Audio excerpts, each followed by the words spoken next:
पपीता एक मज़ेदार और ग़िज़ाइयत से भरपूर ट्रॉपिकल फल है जो कि सेहत के लिए बेशुमार फ़वाइद फराहम करता है। पपीता खाने के चंद अहम फ़वाइद दर्ज झैल हैं। 1. हज़मा सेहत। पपीते में पापेन नामी एक एंजाइम होता है जो हज़मे में मदद देता है और आंतों की सेहत को बेहतर बना सकता है।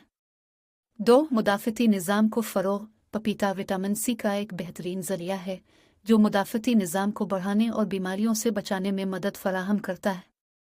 3. सोजिश मुखालिफ खुसूसियात। पपीते में ऐसे मरकबात होते हैं जिनमें सोजिश की खुसूसियात होती हैं जो जिस्म में सोजिश को कम कर सकती है।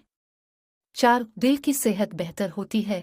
पपीते में फ़ाइबर ज़्यादा होता है जो कोलेस्ट्रॉल की सतह को कम करने और दिल की बीमारी के ख़तरे को कम करने में मदद फराहम करता है। 5. जिल्द की देखभाल के फ़वाइद। पपीते में ऐसे खामरे होते हैं जो जिल्द को एक्सफोल्ट और जवान बनाने में मदद करते हैं। साथ ही विटामिन ए और सी जो कोलेजन की पैदावार में मदद कर सकते हैं और उम्र बढ़ने की अलामात को कम कर सकते हैं। मजमूई तौर पर पपीता एक लजीज और ग़िज़ाइयत से भरपूर फल है जो उन्हें अपनी खुराक में शामिल करने वालों के लिए सेहत के बेशुमार फ़वाइद फराहम कर सकता है।